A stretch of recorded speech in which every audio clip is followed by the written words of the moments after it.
ಶುಭೋದಯ ಸಂಕಲ್ಪ ಸಿದ್ಧಿ ವಿಶೇಷ ಕಾರ್ಯಕ್ರಮಕ್ಕೆ ತಮ್ಮೆಲ್ಲರಿಗೂ ಆತ್ಮೀಯ ಪ್ರೀತಿಯ ಸ್ವಾಗತ ಹೇಳ್ತಾ ಇರೋದು ನಾನು ಅನುಷಾ.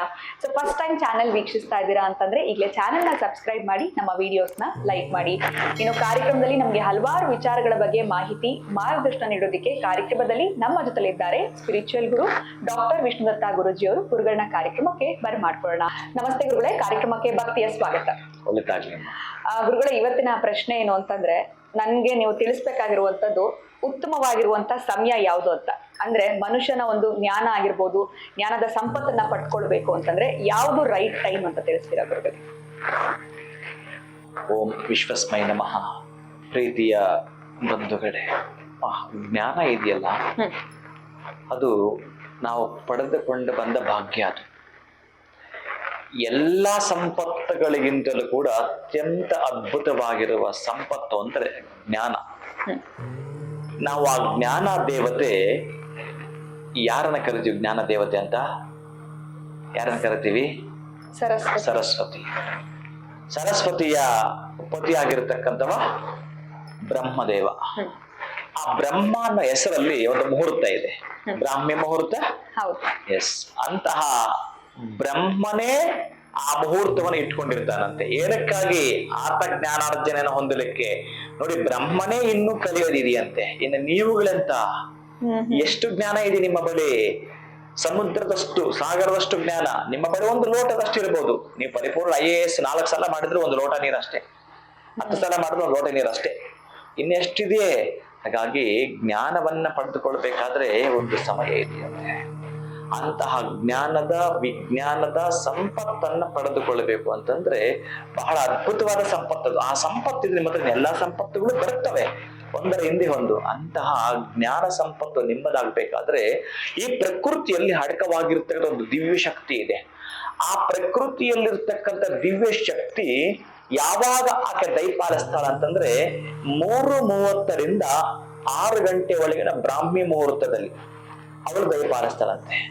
ಆ ಮಧ್ಯದಲ್ಲಿ ನೀವು ಯಾವಾಗ ಈ ಸೂರ್ಯ ಉದಯ ಆಗ್ತಾನೋ ಅಲ್ಲಿಂದ ಹಿಂದಕ್ಕೆ 88 ನಿಮಿಷಗಳ ಆ ಸಂದರ್ಭದಲ್ಲಿ ನೀವೇನಾದ್ರೂ ಒಂದು ಮುಹೂರ್ತ ಅಂತಂದ್ರೆ 48 ನಿಮಿಷಗಳ ಕಾಲ ಇರ್ತಕ್ಕಂಥ ಮುಹೂರ್ತ ಬ್ರಹ್ಮ ಮುಹೂರ್ತ ಅಂತ.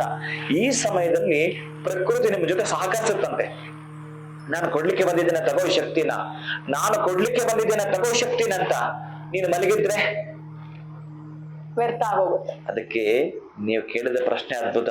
ಆದರೆ ಜ್ಞಾನವನ್ನ ಪಡೆದುಕೊಳ್ಳಬೇಕಾದ್ರೆ, ಅಂತಹ ಜ್ಞಾನ ಸಂಪತ್ತನ್ನ ಹೆಚ್ಚಿಸಿಕೊಳ್ಳಬೇಕಾದ್ರೆ ಬ್ರಹ್ಮನೇ ಇಟ್ಟುಕೊಂಡಿರೋ ಮುಹೂರ್ತ ಅದು. ಆತ ಜ್ಞಾನವನ್ನ ಅಭಿವೃದ್ಧಿ ಮಾಡಿಕೊಳ್ಳಲಿಕ್ಕೆ ಈ ಪ್ರಕೃತಿಯೊಂದಿಗಿರತಕ್ಕಂತಹ ಚೈತನ್ಯದ ಶಕ್ತಿಯನ್ನ ನಮಗೆ ದಯಪಾಲಿಸ್ಲಿಕ್ಕೆ ಬಂದಿರುತ್ತಾಳೆ.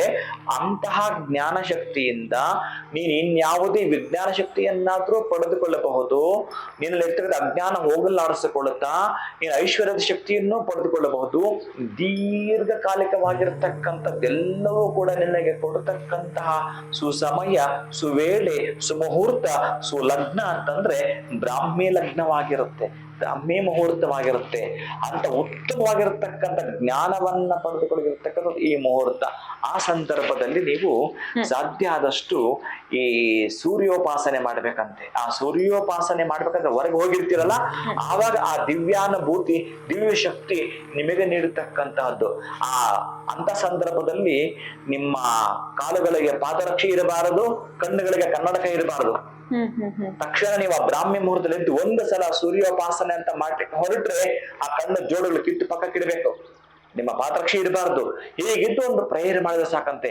ಅಷ್ಟೇ ನಿಮ್ಮ ಜೋರ ಎಲ್ಲ ಬಂದು ನಿಮಗೆ ಹೊತ್ಕೊಳ್ತಾವಂತೆ. ಈ ಜೇನ್ನೊಣಗಳು ಬಂದ್ರೆ ಹೇಗೆ ಜೇನ್ನೊಣ ಮುತ್ಕೊಳ್ತವೆ, ಹಾಗೆ ಮುತ್ಕೊಳ್ಳುತ್ತೆ ಆ ಒಂದು ಪ್ರಕೃತಿಯ ಎನರ್ಜಿ. ನೀವೇನಾದ್ರೂ ಆ ಸೂರ್ಯೋಪಾಸನೆ ಮಾಡಿದ್ರೆ ಆವಾಗ ಆ ಜ್ಞಾನಾರ್ಜನೆ ಪಡೆದುಕೊಳ್ಳಕ್ಕೆ ಉತ್ತಮವಾಗಿರೋ ಸಮಯ, ಅತ್ಯುತ್ತಮವಾಗಿರತಕ್ಕಂತಹ ಲಗ್ನ ಅಂತಂದ್ರೆ ಬ್ರಾಹ್ಮಿ ಮುಹೂರ್ತದ 3:30 6 ಗಂಟೆ ಒಳಗಡೆ ನೀವೆಷ್ಟೊತ್ತು ನೀವು ಮಾಡ್ತೀರೋ ಸೂರ್ಯೋಪಾಸನೆ. ನೀವು ಮಾಡ್ತಕ್ಕಂತಹದ್ದು, ಸೂರ್ಯನಿಗೆ ನಮಸ್ಕಾರ ಮಾಡ್ತಕ್ಕಂತಹದ್ದು ಪ್ರತಿನಿತ್ಯ ಮಾಡ್ಬೇಕಾ ಗುರುಗಳು? ಪ್ರತಿನಿತ್ಯ ಮಾಡ್ಲೇಬೇಕಾಗತ್ತೆ. ಅಂದ್ರೆ ನಾವೇನೋ ಒಂದು ಗೋಲ್ ಇಟ್ಕೊಂಡಿದ್ವಿ ಅಂತಂದ್ರೆ, ಈಗ IAS ಎಕ್ಸಾಮ್ ಬರೀತೀನಿ ನಾನು ಅಂತಂದ್ರೆ, ನೀವು ಯಾವ್ದೋ ಒಂದಿನ ತೆಗೆದುಕೊಂಡಿರೋ ಎಕ್ಸಾಮ್ ಅನ್ನ ನೀವು ತಿರುಗಡೆ ಮಾಡ್ಕೊಳ್ಬೇಕು ಅಂತಂದಾಗ ನೀವು ಒಂದು ದಿನ ಓದಿದ್ರೆ ಆಗಲ್ವಲ್ಲ. ಪ್ರತಿನಿತ್ಯವೂ ಕೂಡ ಓದ್ತಾ ಬರ್ತಾಗಲ್ಲ, ಆ ಸಮಯವನ್ನೇ ನೀವು ಬಳಸ್ಕೋಬೇಕು. ಅದು ಖಡ್ಗ ಕೇಟಕ ಧಾರಣೆ ಅಂತ ಖಡ್ಗ ನಿಮ್ ಕೈ ಕೊಡ್ಲಿಕ್ಕೆ ರೆಡಿ ಆಗಿರ್ತಾರೆ. ಆ ಪೆನ್ ಅಂತ ಖಡ್ಗವನ್ನ ಕೊಡ್ತಾಳೆ, ಅದನ್ನ ನಿಮಗೆ ವಿಜಯ ಮಾಲೆ ಆಗ್ತಕ್ಕಂಥದ್ದು. ಆ ಸಂದರ್ಭವನ್ನೇ ಬಳಸ್ಕೊಳ್ಬೇಕು ಉತ್ತಮವಾಗಿ. ಎಷ್ಟು ಅಂತಂದ್ರೆ, ಈ ನಿಶ್ಶಬ್ದದಲ್ಲಿ ಶಬ್ದವನ್ನ ಹೇಗೆ ನಾವು ಹುಡ್ಕೊಳ್ಬೇಕು ಅಂತಂದ್ರೆ, ತುಂಬಾ ಮೌನವಾಗಿರ್ತಕ್ಕಂಥ ವಾತಾವರಣ ಅದು. ಅಂತಹ ವಾತಾವರಣದಲ್ಲಿ ನೀವು ಒಬ್ಬರು ಇರ್ತೀರಿ, ನಿಮಗೆ ಆ ದೇವಿ ಕಟಾಕ್ಷವಾಗ್ತಕ್ಕಂತಹದ್ದು. ಆ ಸಂದರ್ಭದಲ್ಲಿ ಸೂರ್ಯೋಪಾಸನೆಯನ್ನ ಮಾಡ್ಕೊಳ್ಳಿ, ಅಂತ ಜ್ಞಾನ ವಿಜ್ಞಾನ ನೀವು ಪಡೆದುಕೊಳ್ತೀವಿ. ಖಂಡಿತವಾಗ್ಲೂ ಬ್ರಾಹ್ಮಿ ಮುಹೂರ್ತವನ್ನ ನಾವು ಯಾವ ರೀತಿ ಬಳಸ್ಕೊಳ್ಬೇಕು, ಬ್ರಹ್ಮನೇ ಹಾಗೆ ಬಳಸ್ತಾ ಇದ್ರು ಅಂತಂದ್ರೆ ಇನ್ನು ನಾವು ಸಾಮಾನ್ಯ ಜನರು ಈ ಬ್ರಾಹ್ಮಿ ಮುಹೂರ್ತವನ್ನ ಹೇಗೆ ಬಳಸ್ಕೊಳ್ಬೇಕು ಅಂತ ಇವತ್ತಿನ ವಿಡಿಯೋನಲ್ಲಿ ತಿಳಿಸ್ಕೊಟ್ಟಿದ್ದೀರಾ.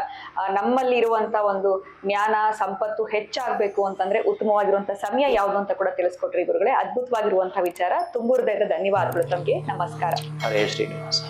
ಇನ್ನು ಇವತ್ತಿನ ವಿಡಿಯೋ ತಮ್ಮೆಲ್ಲರಿಗೂ ಇಷ್ಟ ಆಗಿದೆ ಅಂತ ಭಾವಿಸ್ತಾ ಮತ್ತೊಂದು ಹೊಸ ವಿಚಾರದೊಂದಿಗೆ ಭೇಟಿ ಮಾಡ್ತೀನಿ. ನಮಸ್ಕಾರ.